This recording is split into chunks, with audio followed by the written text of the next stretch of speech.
We appreciate you being here. Late last night and early today, at my direction, the United States Armed Forces conducted an extraordinary military operation in the capital of Venezuela. Overwhelming American military power, air, land, and sea, was used to launch a spectacular assault. And it was an assault like people have not seen since World War II. It was a force against a heavily fortified military fortress in the heart of Caracas to bring outlaw dictator Nicolas Maduro to justice. This was one of the most stunning, effective, and powerful displays of American military might and competence in American history. And if you think about it, we've done some other good ones, like the attack on Soleimani, the attack on al-Baghdadi, and the obliteration and decimation of the Iran nuclear sites just recently in an operation known as Midnight Hammer, all perfectly executed and done. No nation in the world could achieve what America achieved yesterday, or frankly, in just a short period of time. All Venezuelan military capacities were rendered powerless as the men and women of our military, working with U.S. law enforcement, successfully captured Maduro in the dead of night. It was dark. The lights of Caracas were largely turned off due to a certain expertise that we have. It was dark and it was deadly. But captured along with his wife, Celia Flores, both of whom now face American justice. Maduro and Flores have been indicted in the Southern District of New York, it's Jay Clayton, for their campaign of deadly narco-terrorism against the United States and its citizens. I want to thank the men and women of our military who achieved such an extraordinary success overnight with breathtaking speed, power, precision, and competence. You rarely see anything like it. You've seen some raids in this country that didn't go so well. They were an embarrassment. If you look back to Afghanistan, or if you look back to the Jimmy Carter days, they were different days. We're a respected country again, maybe like never before. These highly trained warriors, operating in collaboration with U.S. law enforcement, caught them in a very ready position. They were waiting for us. They knew we had many ships out in the sea, just sort of waiting. They knew we were coming. So they were in what's called a ready position, but they were completely overwhelmed and very quickly incapacitated. If you would have seen what I saw last night, you would have been very impressed. I'm not sure that you'll ever get to see it, but it was an incredible thing to see. Not a single American service member was killed, and not a single piece of American equipment was lost. We had many helicopters, many planes, many people involved in that fight.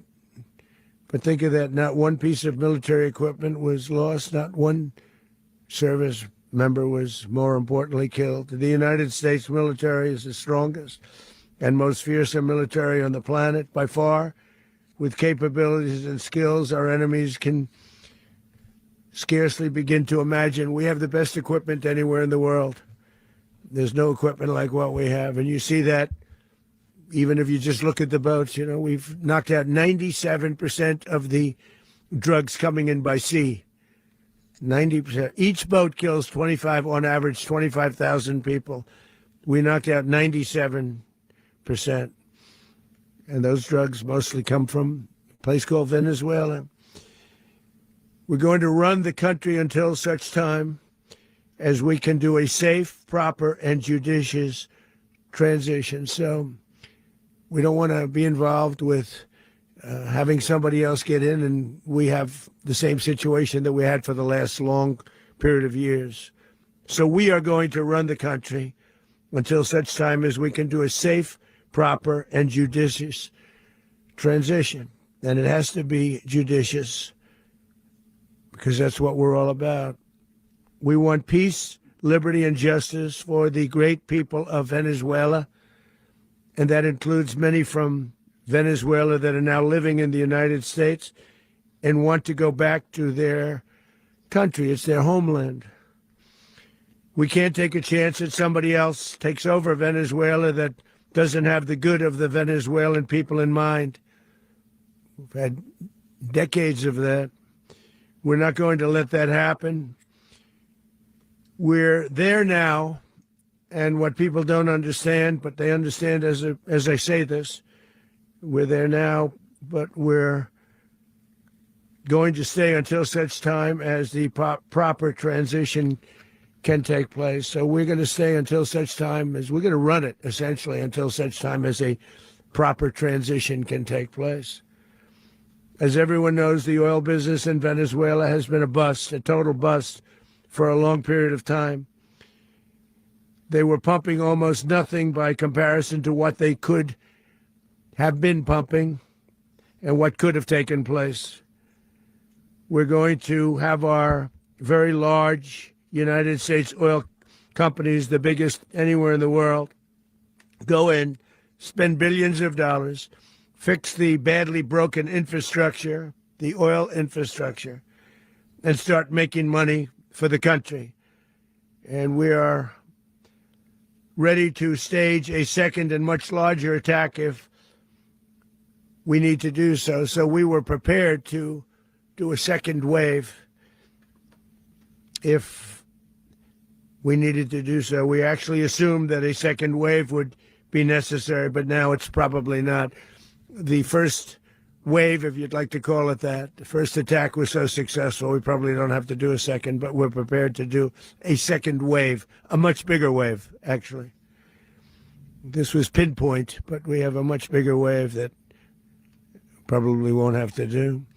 This partnership of Venezuela with the United States of America, a country that everybody wants to be involved with because of what we were able to do and accomplish, will make the people of Venezuela rich, independent, and safe. And it will also make the many, many people from Venezuela that are living in the United States extremely happy. They suffered. They suffered. So much was taken from them. They're not going to suffer anymore. The illegitimate dictator Maduro was the kingpin of a vast criminal network responsible for trafficking colossal amounts of deadly and illicit drugs into the United States. As alleged in the indictment, he personally oversaw the vicious cartel known as Cartel de las Solas, which flooded our nation with lethal poison, responsible for the deaths of countless Americans, the many, many Americans. Hundreds of thousands over the years of Americans died because of him. Maduro and his wife will soon face the full might of American justice and stand trial on American soil. Right now, they're on a ship they'll be heading to, ultimately, New York. And then a decision will be made, I assume, between New York and Miami or Florida. But we have people where the overwhelming evidence of their crimes will be presented in a court of law. And I've seen it. I've seen what we have. It's both horrible and breathtaking that something like this could have been allowed to take place. For many years after his term as president of Venezuela expired, Maduro remained in power and waged a ceaseless campaign of violence, terror, and subversion against the United States of America, threatening not only our people, but the stability of the entire region. And you all saw it. In addition to trafficking gigantic amounts of illegal drugs that inflicted untold suffering and human destruction all over the country, all over, in particular the United States. Maduro sent savage and murderous gangs, including the bloodthirsty prison gang, Tren de Aragua, to terrorize American communities nationwide. And he did indeed. They were in Colorado. They took over apartment complexes. They cut the fingers off people if they called police.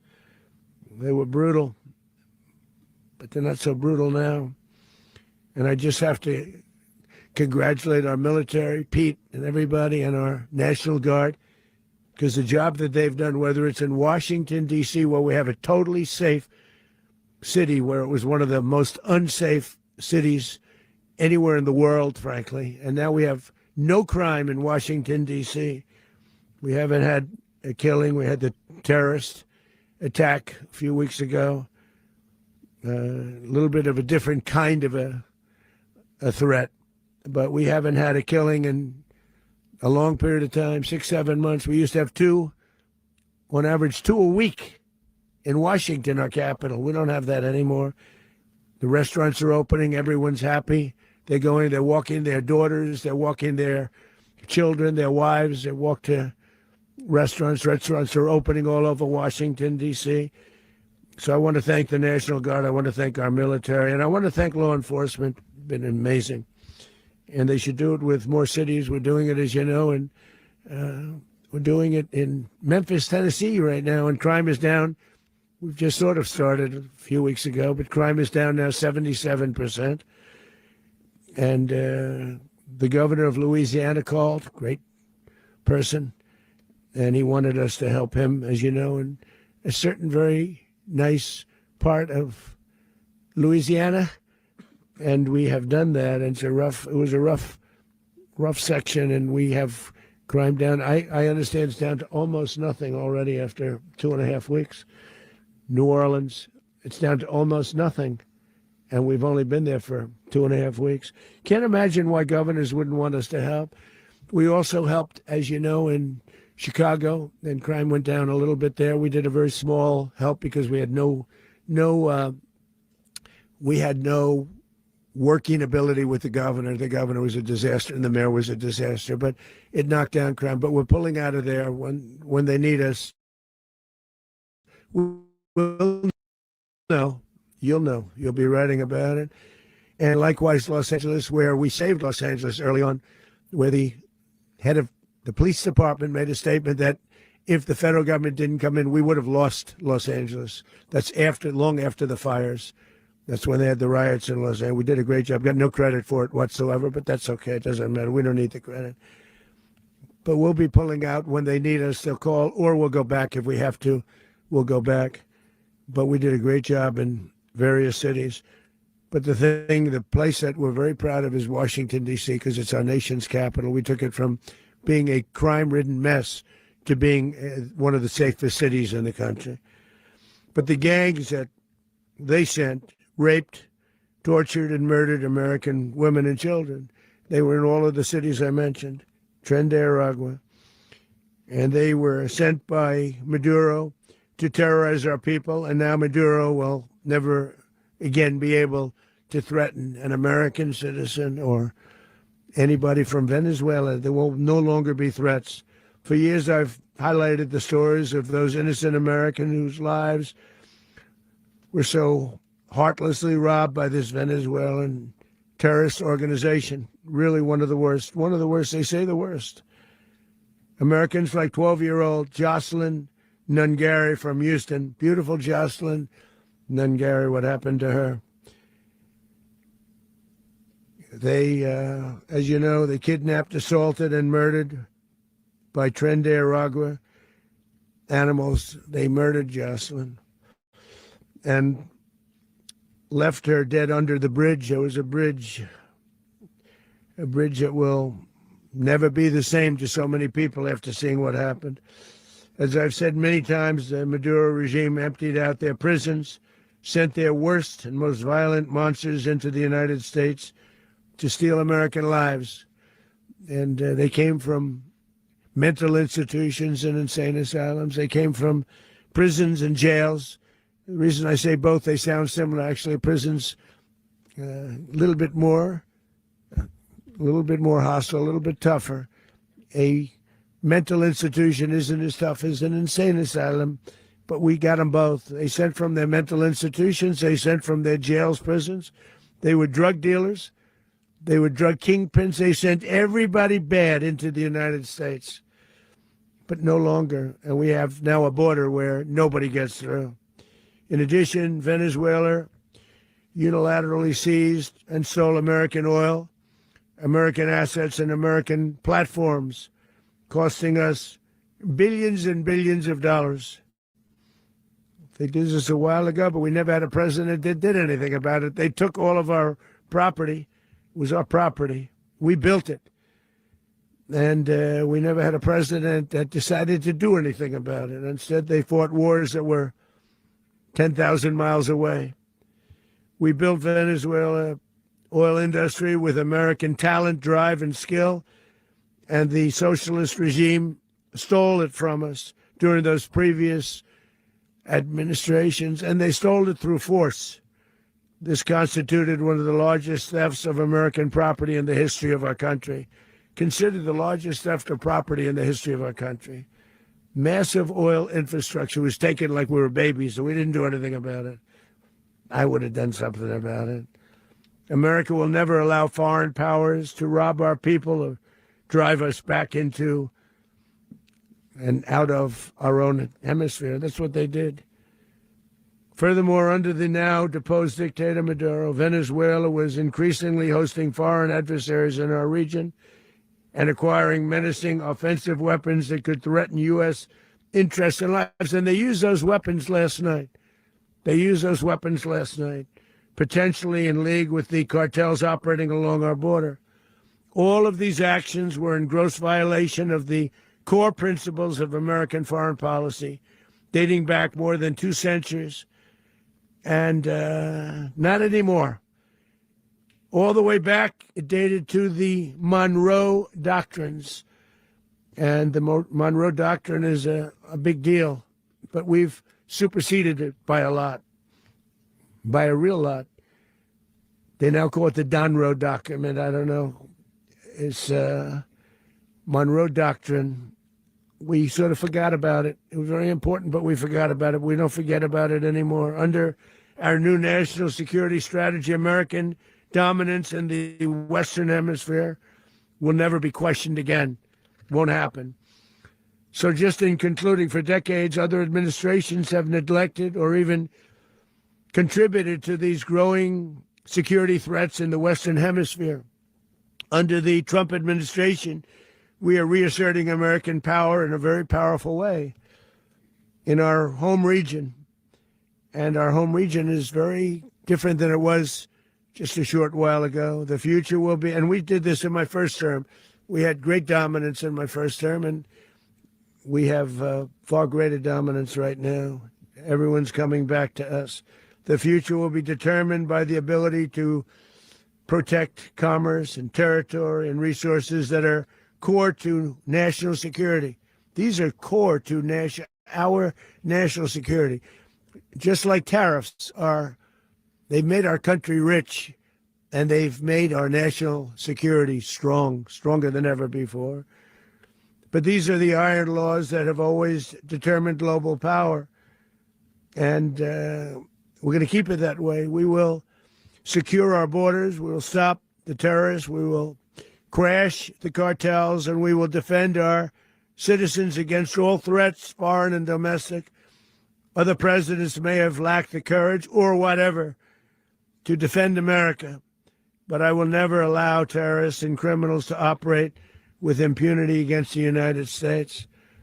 This extremely successful operation should serve as warning to anyone who would threaten American sovereignty or endanger American lives. Very importantly, the embargo on all Venezuelan oil remains in full effect. The American Armada remains poised in position, and the United States retains all military options until United States demands have been fully met and fully satisfied.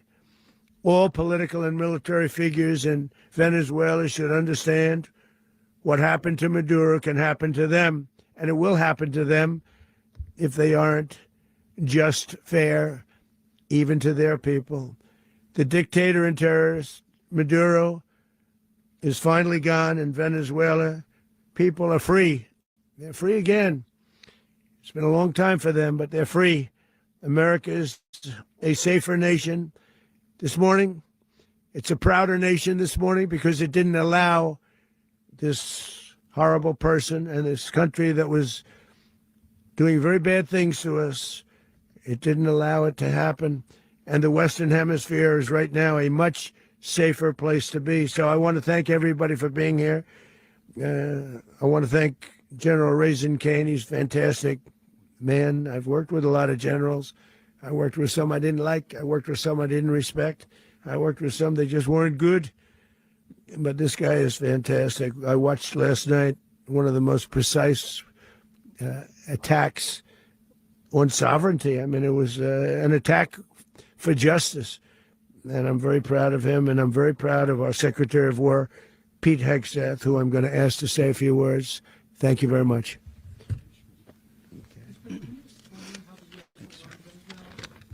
Well, thank you, Mr. President. Finally, a commander-in-chief the world respects and the American people deserve. And as the president said, words can barely capture the bravery and the power and the precision of this historic operation, a massive joint military and law enforcement raid flawlessly executed by the greatest Americans our country has to offer. American warriors are second to none, the best in the world and the best of our country.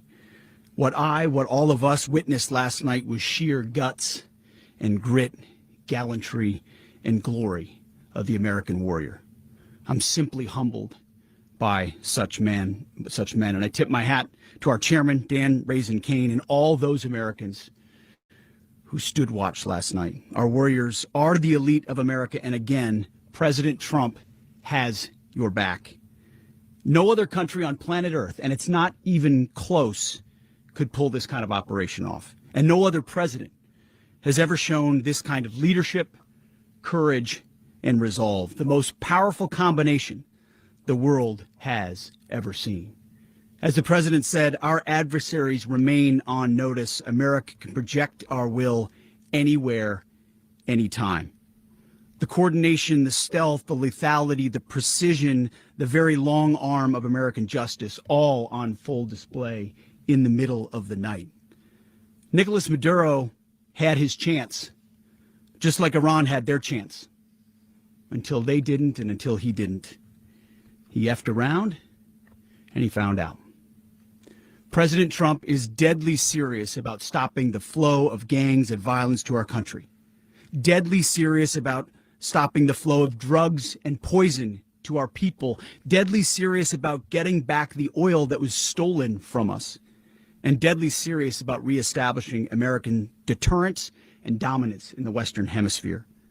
This is about the safety, security, freedom, and prosperity of the American people. This is America first. This is peace through strength. And the United States War Department is proud to help deliver it. Welcome to 2026.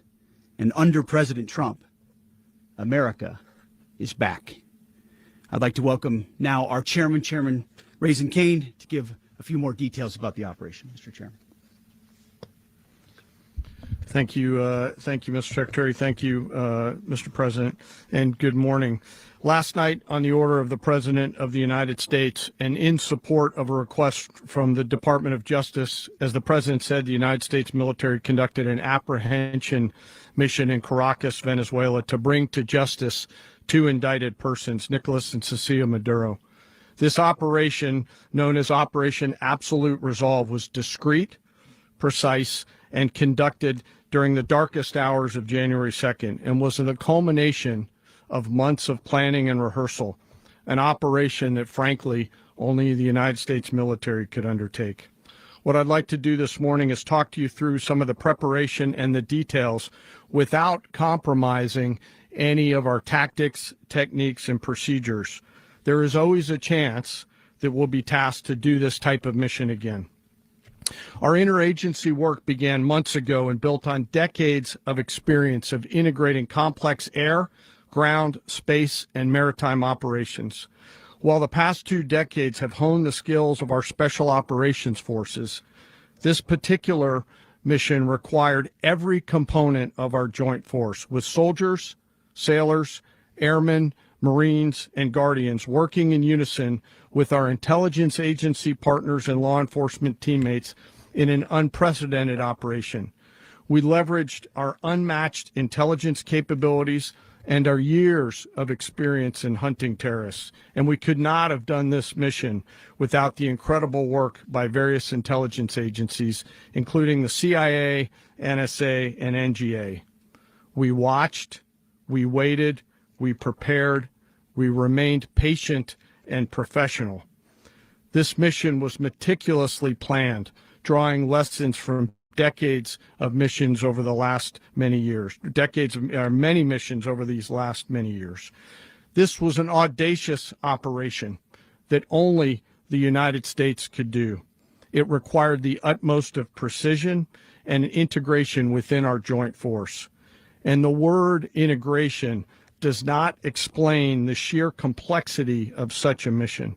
An extraction so precise it involved more than 150 aircraft launching across the Western Hemisphere in close coordination, all coming together in time and place to layer effects for a single purpose: to get an interdiction force into downtown Caracas while maintaining the element of tactical surprise. Failure of one component of this well-oiled machine would have endangered the entire mission, and failure is never an option for America's joint force. Those in the air over Caracas last night were willing to give their lives for those on the ground and in the helicopters. Let me talk a little bit about the preparation. After months of work by our intelligence teammates to find Maduro and understand how he moved, where he lived, where he traveled, what he ate, what he wore, what were his pets, in early December, our force was set pending a series of aligned events.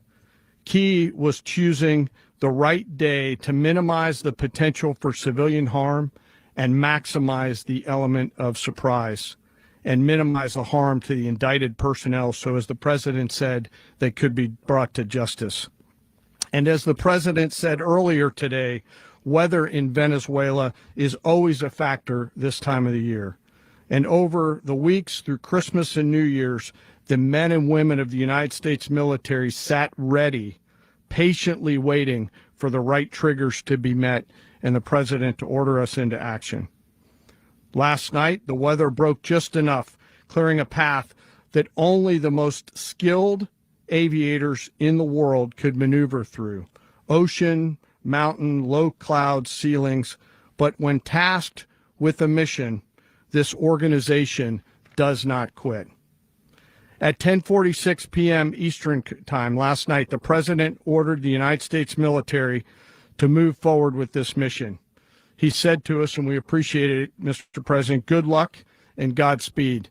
And those words were transmitted to the entire joint force. Over the course of the night, aircraft began launching from 20 different bases on land and sea across the Western Hemisphere. In total, more than 150 aircraft, bombers, fighters, intelligence, reconnaissance, surveillance, rotary wing were in the air last night. Thousands and thousands of hours of experience were airborne. Our youngest crew member was 20, and our oldest crew member was 49. And there's simply no match for American military might. As the night began, the helicopters took off with the extraction force, which included law enforcement officers, and began their flight into Venezuela at 100 feet above the water. As they approached Venezuelan shores, the United States began layering different effects provided by Spacecom, Cybercom, and other members of the interagency to create a pathway. Overhead, those forces were protected by aircraft from the United States Marines, the United States Navy, the United States Air Force, and the Air National Guard. The force included F-22s, F-35s, F-18s, EA-18s, E-2s, B-1 bombers, and other support aircraft, as well as numerous remotely piloted drones. As the force began to approach Caracas, the Joint Air Component began dismantling and disabling the air defense systems in Venezuela, employing weapons to ensure the safe passage of the helicopters into the target area. The goal of our air component is, was, and always will be to protect the helicopters and the ground force and get them to the target and get them home. As the force crossed the last point of high terrain where they'd been hiding in the clutter, we assessed that we had maintained totally the element of surprise. As the helicopter force ingressed towards the objective at low level, we arrived at Maduro's compound at 1:01 a.m. Eastern Standard Time, or 2:01 a.m. Caracas local time, and the apprehension force descended into Maduro's compound and moved with speed, precision, and discipline towards their objective and isolated the area to ensure the safety and security of the ground force while apprehending the indicted persons. On arrival into the target area, the helicopters came under fire, and they replied with that fire with overwhelming force in self-defense. One of our aircraft was hit, but remained flyable, and as the president said earlier today, all of our aircraft came home, and that aircraft remained flyable during the rest of the mission.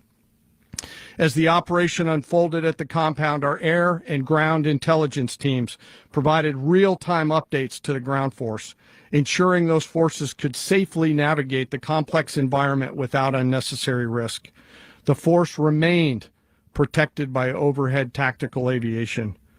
Maduro and his wife, both indicted, gave up and were taken into custody by the Department of Justice, assisted by our incredible U.S. military with professionalism and precision, with no loss of U.S. life. After securing the indicted persons, the force began to prep for departure. Helicopters were called in to exfiltrate the extraction force, while fighter aircraft and remotely piloted aircraft provided overhead coverage and suppressive fire. There were multiple self-defense engagements as the force began to withdraw out of Venezuela.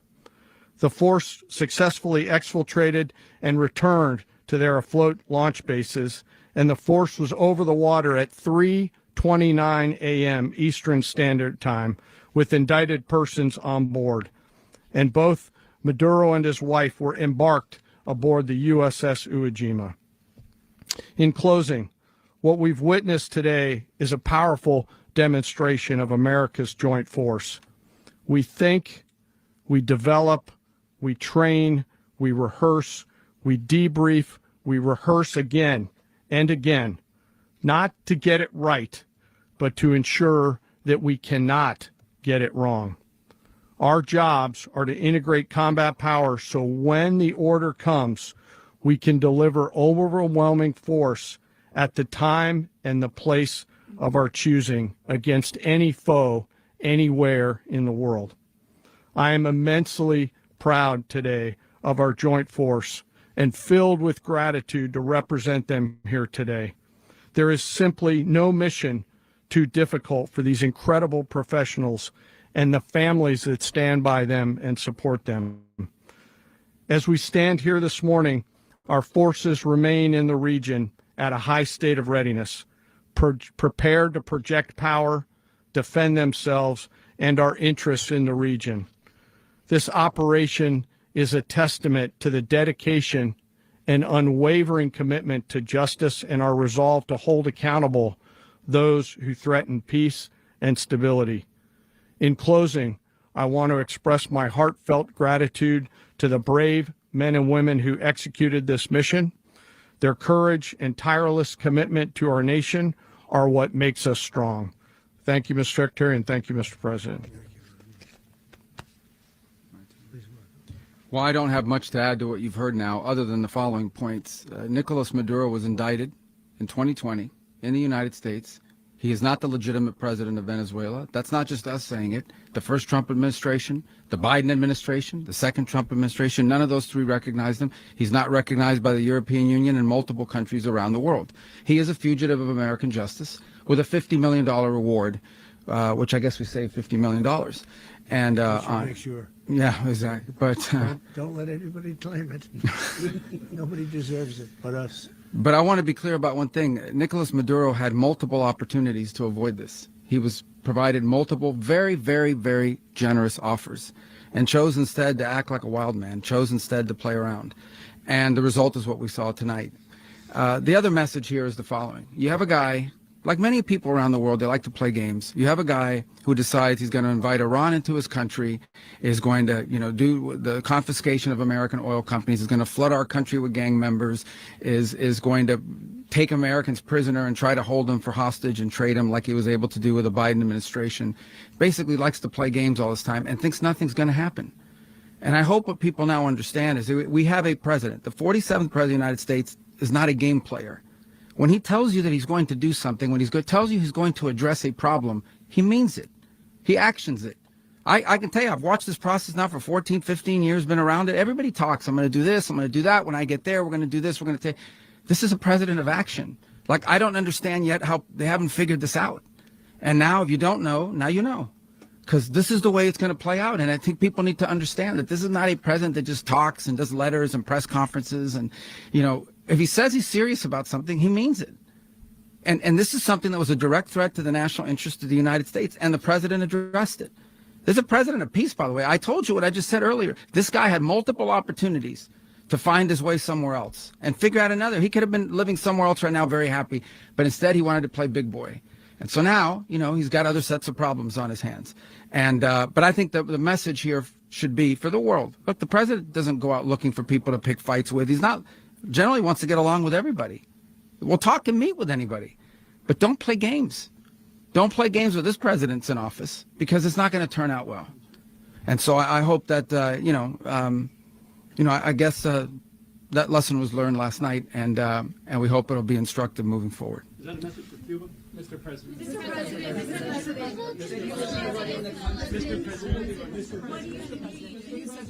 Please.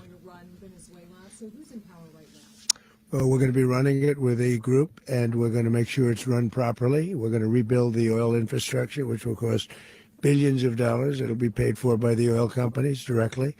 They will be reimbursed for what they're doing, but that's going to be paid.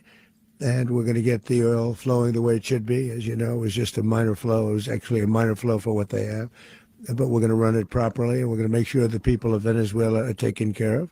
We're going to make sure the people that were forced out of Venezuela by this thug are also taken care of. President, does the U.S. running the country mean that U.S. troops will be on the ground? How will that work?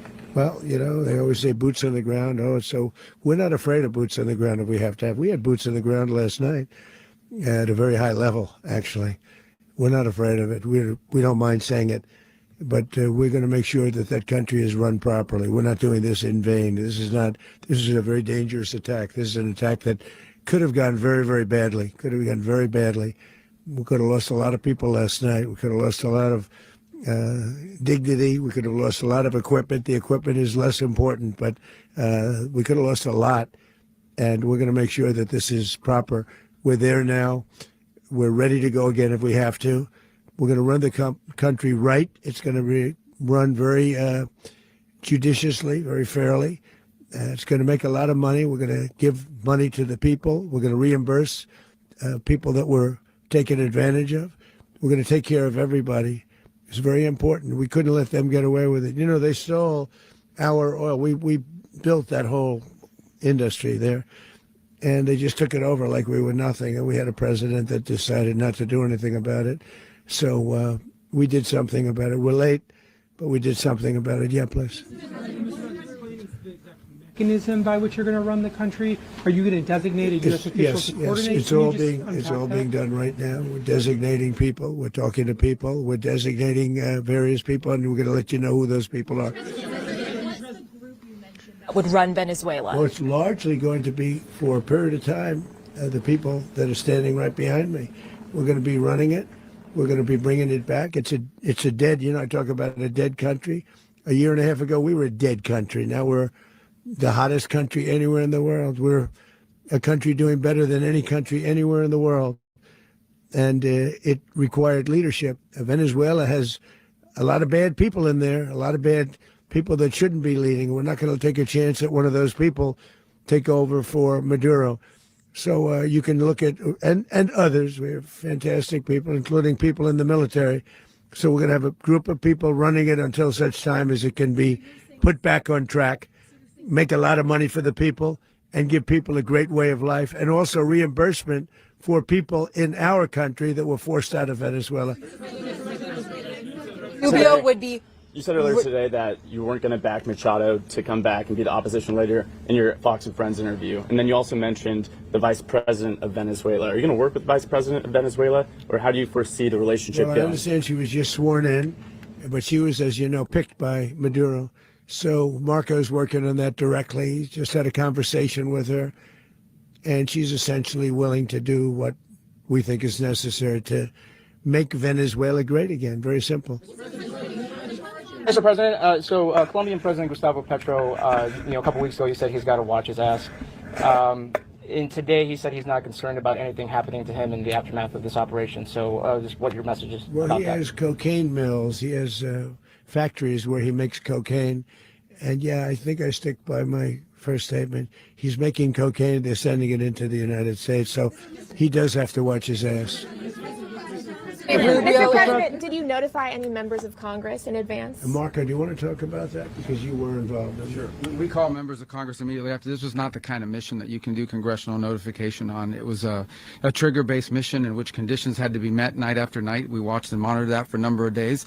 So it's just simply not the kind of mission you can call people and say, hey, we may do this at some point in the next 15 days.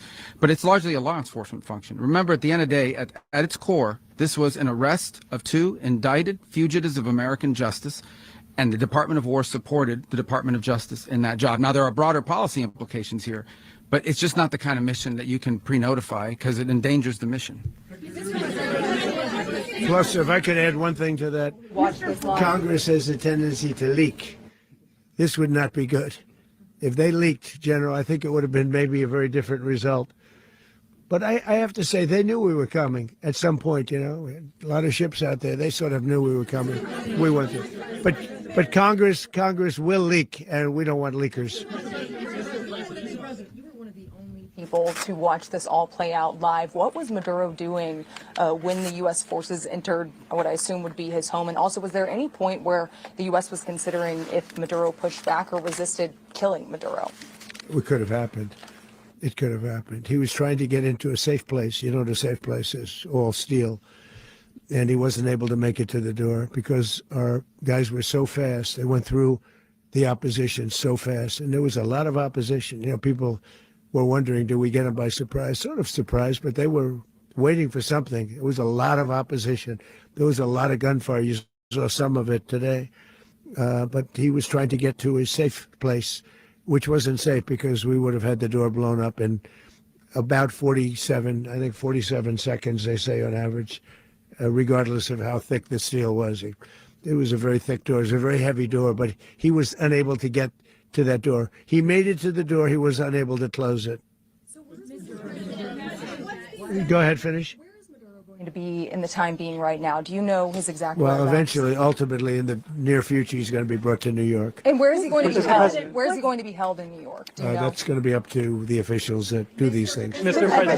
President, the U.S. has something of a mixed track record of ousting dictators without necessarily a plan for what comes afterwards. Not with me. Did that weigh on your decision? Well, that's when we had different presidents, but with me, that's not true. With me, we've had a perfect track record of winning. We win a lot, and we win. If you look at Soleimani, you look at al-Baghdadi, you look at the Midnight Hammer. Midnight Hammer was incredible. Right now, you wouldn't have peace in the Middle East. We have essentially peace in the Middle East because of that. If we weren't successful with Midnight Hammer, you wouldn't have peace in the Middle East. So, with me, you've had a lot of victory. You've had only victories. You've had no losses. Yeah. How long do you expect the U.S. to run Venezuela, and how soon do you want Venezuelan people to hold elections? So I'd like to do it quickly, but it takes a period of time. We're rebuilding. We have to rebuild their whole infrastructure. The infrastructure is rotted. It's actually very dangerous. It's blow-up territory. Oil is very dangerous. It's a very dangerous thing to take out of the ground. can kill a lot of people. It has killed a lot of people doing just that. The infrastructure is old. It's rotted. Much of it is stuff that we put there 25 years ago, and we're going to be replacing it. And we're going to take a lot of money out so that we can take care of the country. Yeah. Are you saying that Secretary Rubio and Mr. President, China, Russia, and Iran have interests in Venezuela. How does this operation affect your relationships with them when it comes to the oil and drugs? And Russia, Russia when we get things straightened out. But in terms of other countries that want oil, we're in the oil business. We're going to sell it to them. We're not going to say we're not going to give it. In other words, we'll be selling oil probably in much larger doses because they couldn't produce very much because their infrastructure was so bad. So we'll be selling large amounts of oil to other countries, many of whom are using it now, but I would say many more will come. are you saying, Mr. President, are you saying that, Mr. President, are you saying that? Oh. Mr. President, thank you. What is your message to the people of Venezuela today? Of course, the civilian population specifically, they have a lot of questions. What is your message to the people of Venezuela? That you're going to have peace, justice. You're going to have some of the riches that you should have had for a long period of time. It was stolen from you. But you're going to have peace and you're going to have safety. You're going to have justice. You're going to have a country. You're going to have a real country. You're going to have potentially a great country. You know, if you go back 20 years, maybe even a little longer ago, that was a great country. And they destroyed it. Remember I said that if we lose this election, the United States will be Venezuela on steroids. That's what would have happened. Had we lost the election, the 2024 election, we suffered so badly. When you look at the border from 2020, what they did, what Joe Biden administration did to our country should never be forgotten. But if we had to go through another year of that, we would be exactly where Venezuela was in terms. I used to say, if they win, we're going to be Venezuela on steroids, and that's what would have happened. President, thank you. Are you saying that Secretary Hegseth and Rubio are going to be running Venezuela, and will you be sending in U.S. military troops to provide? They're going to be a team that's working with the people of Venezuela to make sure that we have Venezuela right. Because for us to just leave, who's going to take over? I mean, there is nobody to take over. You have a vice president who's been appointed by Maduro. And right now she's the vice president, and she's, I guess, the president. She was sworn in as president just a little while ago. She had a long conversation with Marco, and she said, we'll do whatever you need. I think she was quite gracious, but she really doesn't have a choice. We're going to have this done right. We're not going to just do this with Maduro, then leave like everybody else, leave and say, let it go to hell. If we just left, it has zero chance of ever coming back. We'll run it properly. We'll run it professionally. We'll have the greatest oil companies in the world go in and invest billions and billions of dollars and take out money, use that money in Venezuela. And the biggest beneficiary are going to be the people of Venezuela. And also, I can't stress this strongly enough, the people that got thrown out of Venezuela that are now in the United States. And frankly, some want to stay and some probably want to go back. Yeah. In the country, and were any of the detained Americans? Well, right now they're very protected because nobody's going to mess with us. They're very protected. The people of, and we let them know that you better not touch one of them. Are you concerned that bad elements of the Maduro regime will remain in place? Well, we know who they are. We're on them, and they're acting much differently now than they would have acted 2 days ago. Okay, wait, behind you, please. Mr. President, why is running a country in South America America first? Well, I think it is because we want to surround ourselves with good neighbors. We want to surround ourselves with stability. We want to surround ourselves with energy. We have tremendous energy in that country. It's very important that we protect it. We need that for ourselves. We need that for the world. And we want to make sure we can protect it. Yes, sir. Please, go ahead. Yeah, is there a message here for Cuba and Diaz-Canel? Well, Cuba's an interesting case. Cuba is, not doing very well right now. That system has not been a very good one for Cuba. The people there have suffered for many, many years.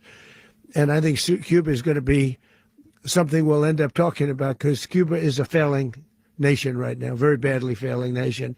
And we want to help the people. It's very similar in the sense that we want to help the people in Cuba, but we want to also help the people that were forced out of Cuba and living in this country. Do you want to say something about that, Marco, please? Well, I mean, I just gave you a statement a few minutes ago about when the president speaks, you should take him seriously. So suffice it to say, Cuba is a disaster. It's run by incompetent, senile men, and in some cases, not senile, but incompetent nonetheless. It has no economy. It's in total collapse. And by the way, they were, all of the guards that helped protect Maduro, this is well known, their whole spy agency, all that were full of Cubans. I mean, it's amazing. This poor island took over Venezuela in some cases. One of the biggest problems the Venezuelans have is they have to declare independence from Cuba that tried to basically colonize it from a security standpoint. So, yeah, look, if I lived in Havana and I was in the government, I'd be concerned, at least a little bit. Putting up the oil flow to Cuba from Venezuela? Well, the president already announced a week ago that anything that's sanctioned, it's sanctioned oil, it's not going to be allowed to get there. So that's a pre-existing. The answer is yes. Yes. Opposition leader Machado, and have you been in contact with her? No, we haven't. No, we haven't. Mr. President.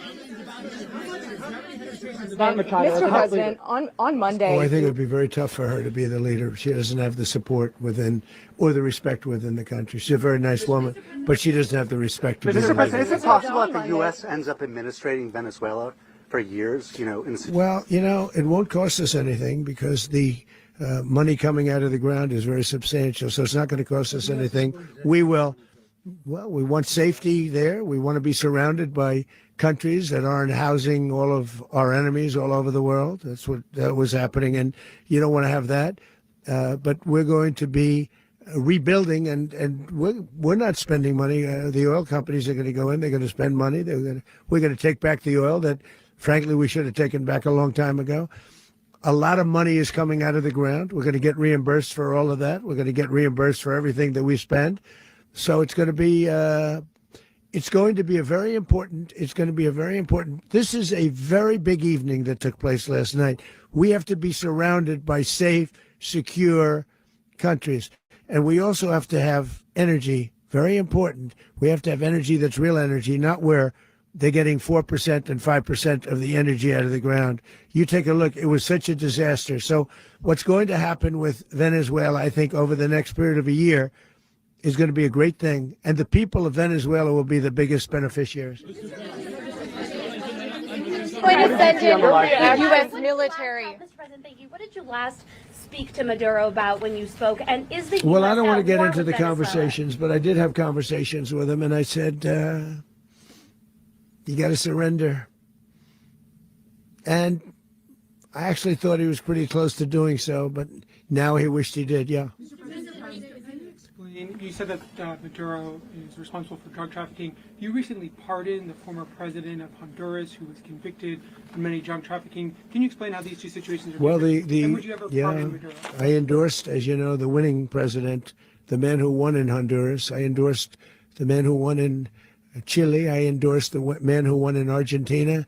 And we are doing very well with that whole group. What the man that I pardoned was, if you could equate it to us, he was treated like the Biden administration treated a man named Trump. That didn't work out too well for them.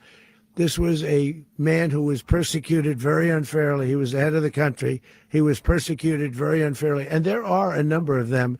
And we felt that it was a very unfair situation that happened to him. He's also a party member of the man who won. So obviously the people liked what I did.